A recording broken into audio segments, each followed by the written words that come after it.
Good morning, good afternoon, good evening, good night, wherever you may be. It's Like Warlord Stash. Hello, everyone. How's it going? A very quick update on what's going on with the motion to freeze.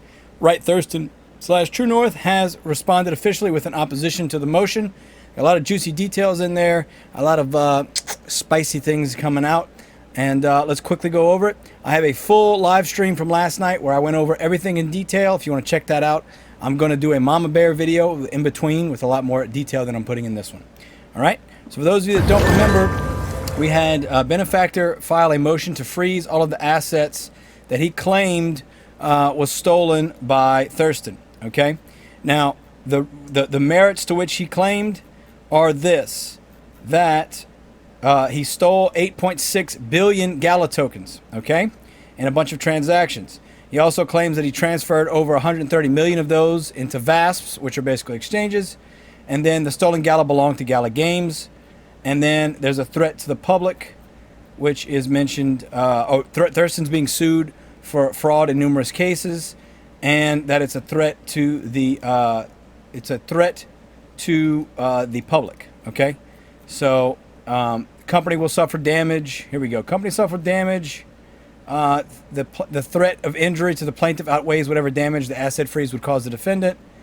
Freezing the Gala is not an adverse interest to the public. Okay, so that's their main arguments. So we come here and look at the motion to freeze. Again, I'm going to have all these documents in the Google Drive below. Long or the short, Thurston claims that none of that's accurate. He claims that a benefactor knew about the transfer and waited 2.5 years to say something about it, which in his opinion, with verifiable previous lawsuits that say anything longer than a year, it's really hard to say that you were in an imminent threat. So essentially, the fact that the benefactors waited so long to say that this was stolen hurts his case. He also says there was no treasury in the founding documents. Also, if they had a treasury, that it wouldn't be decentralized. And also, here's the big thing: the tokens don't appear in any tax documents from the year 2021 and 2022, which benefactor himself signed on. So the Gala also doesn't appear in. They had some evaluations done of Gala. That Gala doesn't appear in there. So his argument is, if this Gala was truly Gala Games' tokens, it would have been listed in their tax returns, or they're committing tax fraud, right? So we have a bunch of, he mentions here again, it was never mentioned in any board meeting, and they waited 2.5 years to bring it up. He also says that all of those 979 wallets that Kroll identified do not belong to him, and thus it would be a threat to the public if this court were to freeze those assets because they don't belong to him. Therefore, you would be hurting the company. Also, he's not entitled to seek relief because he comes with unclean hands. It's probably my favorite part of the whole thing. He says he's got unclean hands. That he's usurped corporate opportunities, he's abused BGP funds without permission from the other director, which is Thurston. So there's a whole lot of delicious things in here. I've got all this stuff highlighted. I'm going to save my version of it and upload it. We're going to go over to Wright's opposition. So this is actually Wright's affidavit. Okay, he includes a lot of things, but the big thing here is he mentions benefactor said, "We were going to be billionaires." And if we look at the exhibit, this is a screenshot between him and benefactor. And you can see right here, dude, we may already be billionaires on this deal, in reference to them trading out the Gala from the not Gala-owned tokens. So the other thing was that Gala was taken out of a wallet that is now the Gala store wallet. So originally, benefactor and Thurston's nodes were their distribution was deposited into the 0x38, I believe it is, which is the store wallet, and that is no longer the case. I'm going to pause right here, and I'm going to come back later. I got to go, but we'll go over a little bit more when I get back. Hello, I'm back. It's the next day. We're going to pick right back up where we left off. We were talking about this screenshot of a text message between BENE and Thurston, saying that we may already be billionaires, and this is in reference to his statement that if it really was theft, that benefactor did the same thing. 2 months later, he transferred the exact same amount of Gala out of his account that BENE did, or that Thurston did. They both transferred the same amount in 2 different month increments. So we come back to the opposition. He states that if it did happen, why did he wait so long of the alleged theft? He also says that BENE admits 8.6 million Gala did not double the actual amount of Gala in circulation. It only represented 25%. Seems like a technicality. Nah, whatever.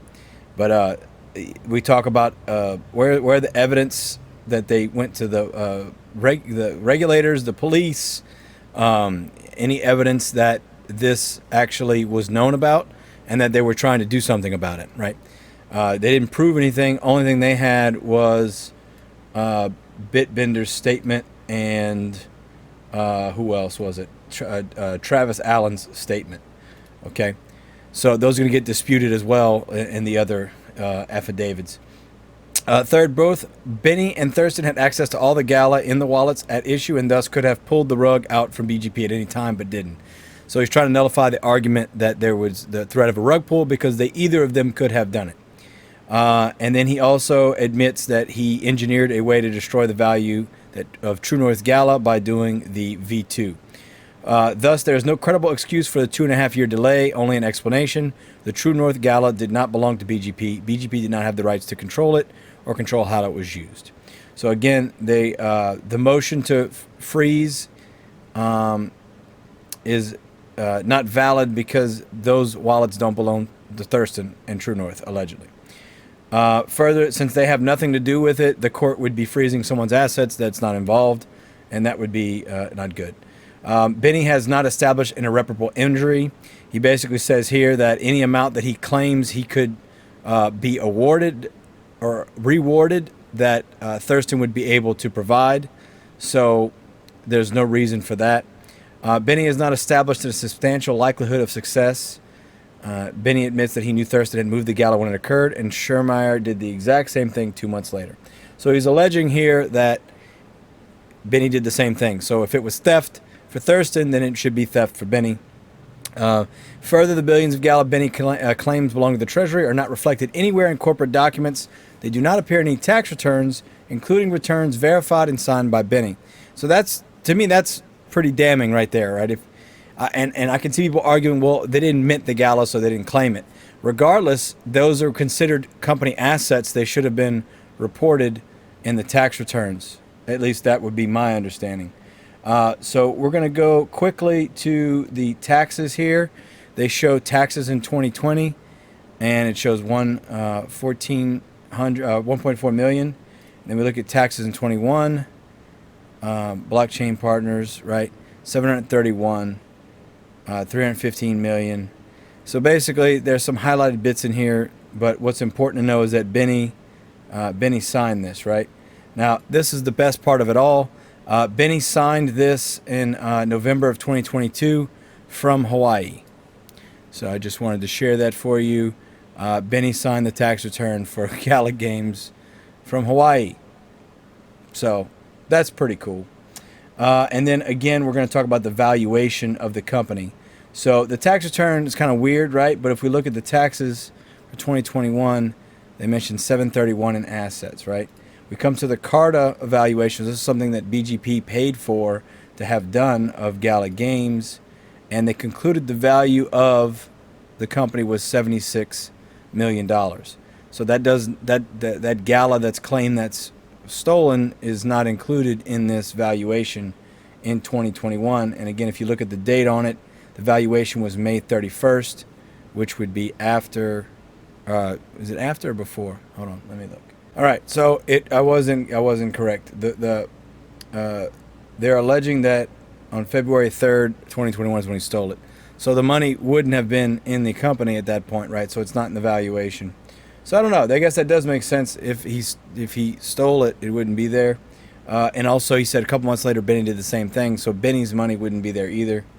So he shows that the valuations for both 2022 and the amounts changed. So again, I don't know. I guess it does make sense. If he took it out of the company assets, it wouldn't be part of the assets, right? But I think really the smoking gun here is the taxes more so than the valuation, because the valuation happened after the alleged theft, right? And then the only difference I noticed was that there was 10.4 million options added in 2022's valuation. That was not in 2021. And 100, and also some more shares as well were added. So that was the only difference I really noticed in the card evaluation, other than just obviously the value being more. Okay, so he's saying the valuations, they don't have it. The billions of Gala supposedly in the treasury also do not appear. So it's not just about that the billions that were stolen. He's saying that they're not in the valuations, which again, if you think about it timeline-wise, doesn't really make sense. But it is interesting to think about. The request would not be in the public interest. So this is a valid point, right? If these wallets are indeed not Thurston's or True North's, and the court were to freeze them, they would be to people that are unknown and not associated with this. And I'm not saying that those aren't his wallets. I'm saying that unless there's 100% undisputable evidence that it's his, the risk to me outweighs the reward, again, because those could be someone else's that aren't associated with this. Benny's not entitled to his requested relief because he comes to the court with unclean hands. I love this. This is my favorite part. The doctrine of unclean hands is based on the principle that equity will not aid a party whose conduct has been unlawful, unconscionable, or inequitable. Okay, and that's the court docket there. This principle is an ordinance that closes the door of a court of equity to one tainted with inequitableness or bad faith relative to the matter of which he seeks relief. Okay, so it basically goes in to say that Benny's done a bunch of bad stuff, so he's got dirty hands. And then no basis for expedited accounting or discovery because none of this is valid, therefore there should be no expedition of the motion. So then they just say we deny it. Okay, we move for denial of the motion. And then we got some exhibits in here, and it's basically his original filing against Benny, and because he referenced that several times in the opposition. Okay, so that's the opposition itself. Then we have again, we've got Thurston's his affidavit statement, right? So this one has some receipts again. We've got the screenshot of Benny saying we're going to be billionaires already. And the thing we don't have on this is a time. That's the biggest issue I see with this, is we don't have a time. That would sink in whether or not Benny was, if this was after the money was moved, then Benny, I feel like, can't say he stole it, right? If he's like, yeah, we're almost millionaires, right? And then again, our 2 tax forms, Benny signing the taxes in Hawaii, and then our 2 card evaluations. So that's in this document.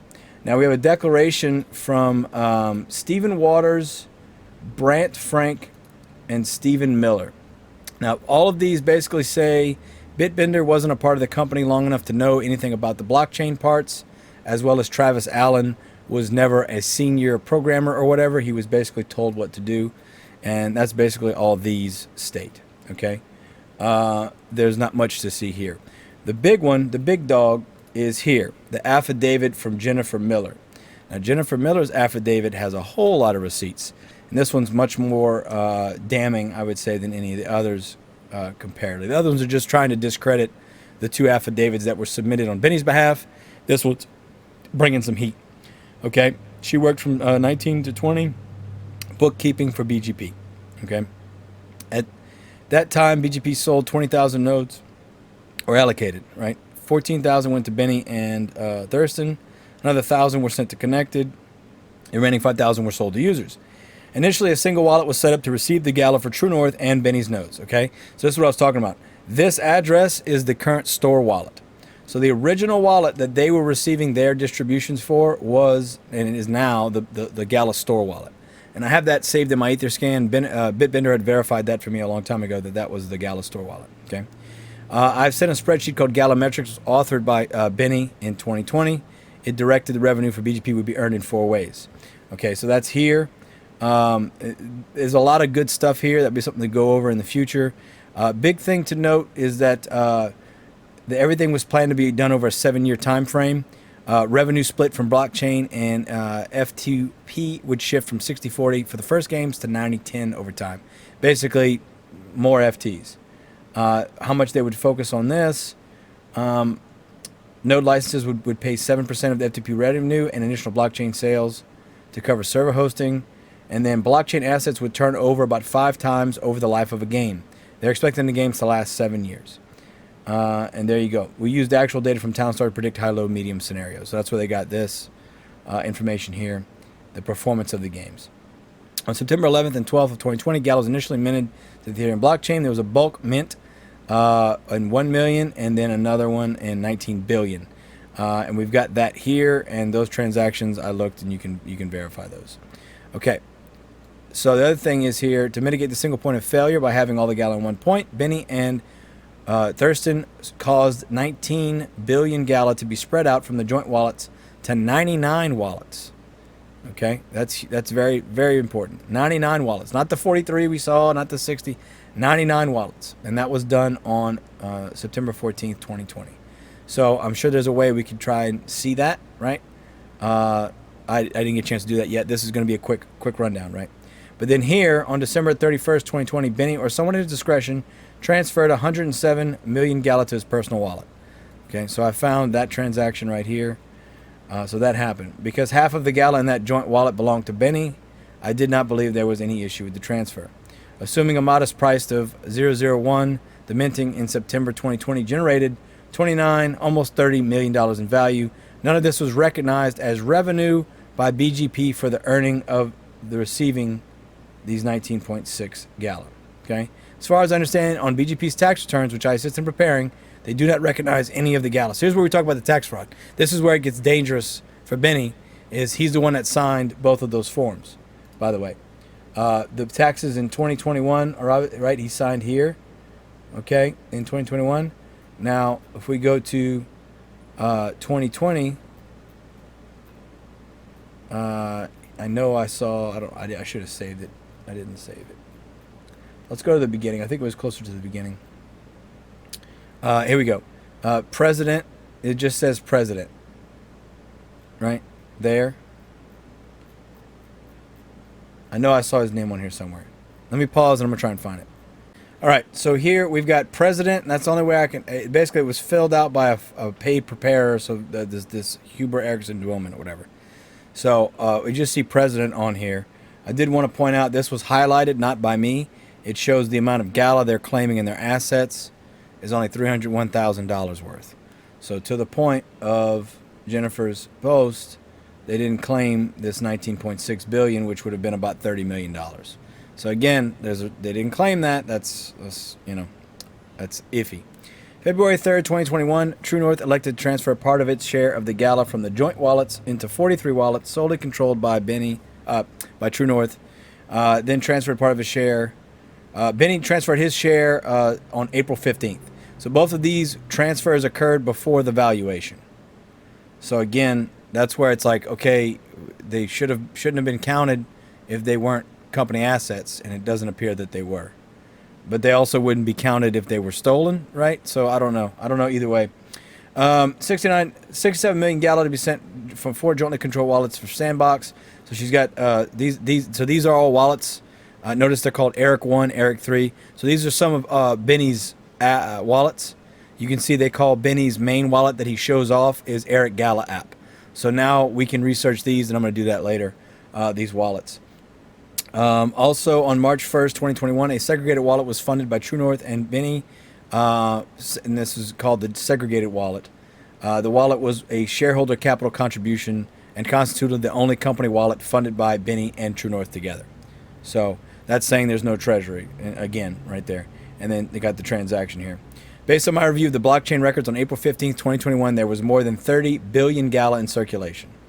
So again, him allegedly stealing 8 billion wouldn't have been half or whatever. BGP continued to derive revenue from product sales as revenue was earned in crypto. And then this is the big boy right here, ladies and gentlemen. This is the big boy.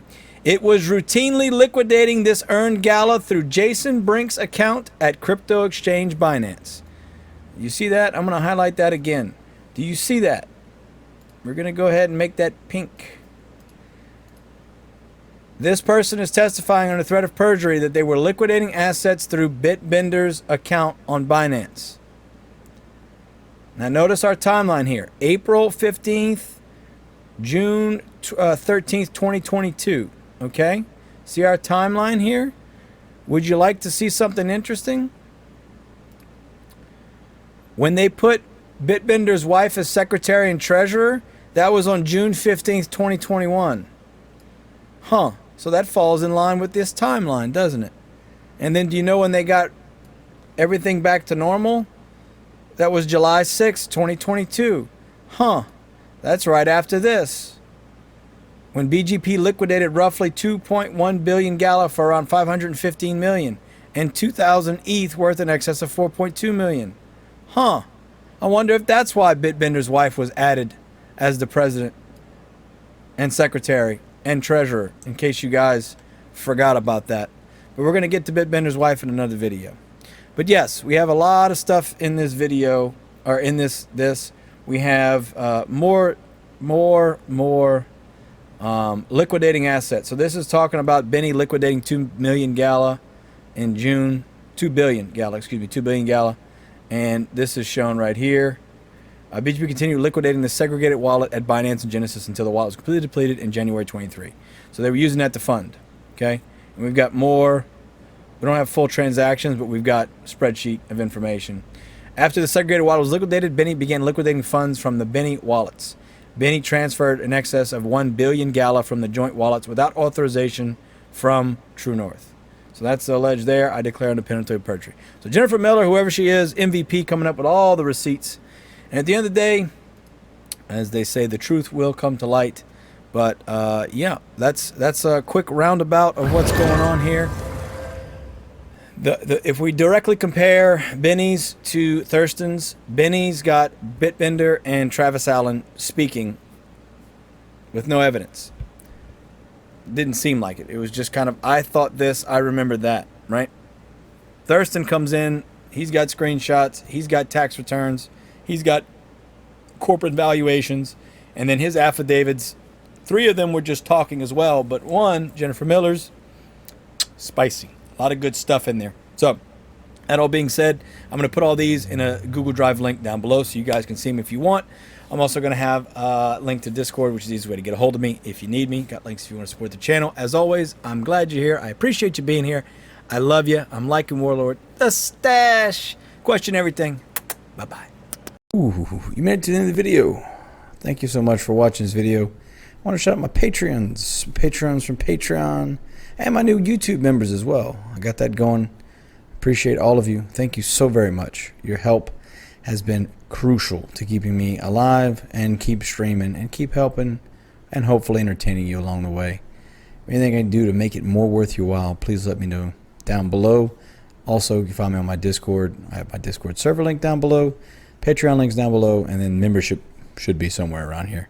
Thank you all so very, very much. I really appreciate you.